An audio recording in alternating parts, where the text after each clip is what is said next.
لقد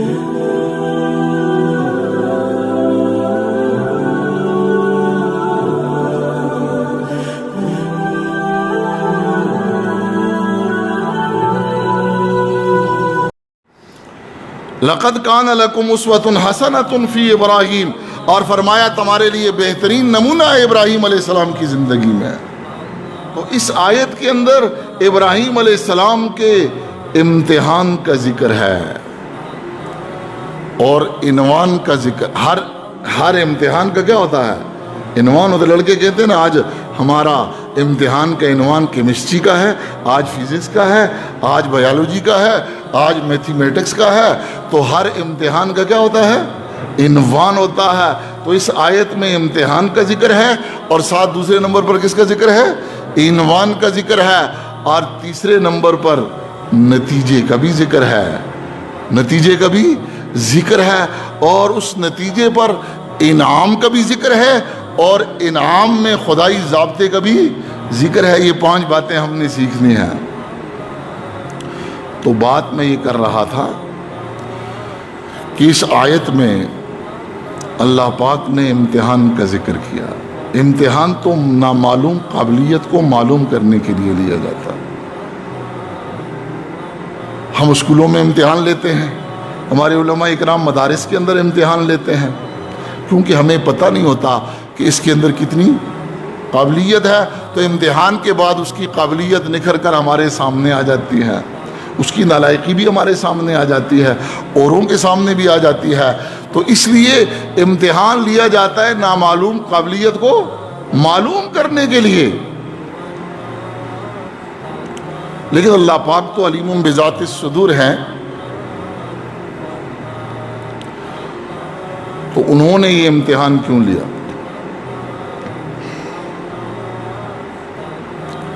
یہ مسئلہ حل کر دیا اگلے جملے نے، وَإِذِ ابْتَلَىٰ إِبْرَاهِيمَ رَبُّهُ، جب آزمایا ابراہیم علیہ السلام کو اس کے رب نے۔ تو یہاں اللہ پاک کے اسماء حسنہ میں سے لفظ رب لایا گیا ہے۔ رب اس ذات کو کہتے ہیں جو بتدریج کسی کی پرورش کر کے یا کسی کی تربیت کر کے اس کو نقطۂ کمال تک پہنچا دے۔ رب اس ذات کو کہتے ہیں جو کسی کی پرورش کر کے یا کسی کی تربیت کر کے بتدریج اس کو نقطۂ کمال تک پہنچا دے، اس ذات کو رب کہا جاتا ہے۔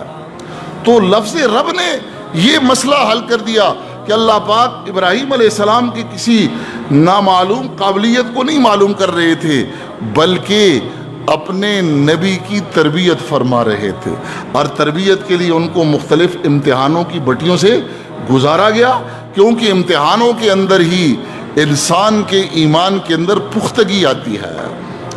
امتحانوں کے اندر انسان کے ایمان کے اندر افحسب الناس ان یترکوا ان یقولوا آمنا وہم لا یفتنون، کیا یہ گمان کرتے ہیں کہ ہم یہ کہتے ہیں کہ ہم ایمان لائے اور پھر ان کو آزمایا نہیں جائے گا؟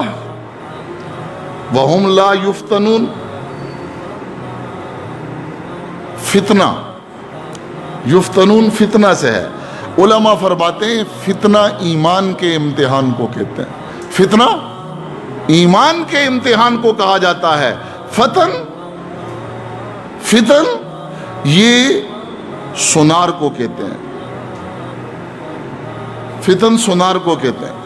اور سونار کیا کرتا ہے؟ سونے کو آگ میں رکھتا ہے اور اس کی کھوٹ کو دور کرتا ہے۔ کس میں؟ فریج میں رکھنے سے دور ہو جائے گی؟ آگ میں رکھتا ہے، آگ میں وہ جلتا ہے، اور جلنے کے بعد اس کی کھوٹ کیا ہو جاتی ہے؟ دور ہو جاتی ہے۔ ہاں، جو صحیح سونا ہے وہ الگ ہو جاتا ہے اس کی کھوٹ۔ تو ان امتحانوں میں پتہ چلتا ہے کس کا ایمان کھرا ہے، کس کا ایمان کھوٹا ہے، ایماندار کون ہے اور ایمان کا دعوے دار کون ہے۔ کیونکہ ہر منافق بھی ایمان کا دعوے دار ہوتا ہے، تو دنیا کو پتہ نہیں چلتا ایماندار کون ہے، ایمان کا دعوے دار کون ہے۔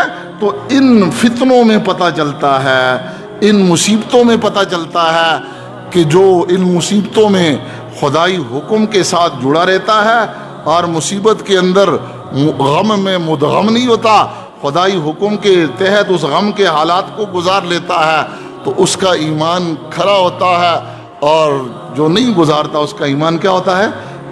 کھوٹا ہوتا ہے۔ اسی فرمایا انما اموالکم و اولادکم فتنہ، تمہارا مال بھی اور تمہاری اولاد بھی کیا ہے؟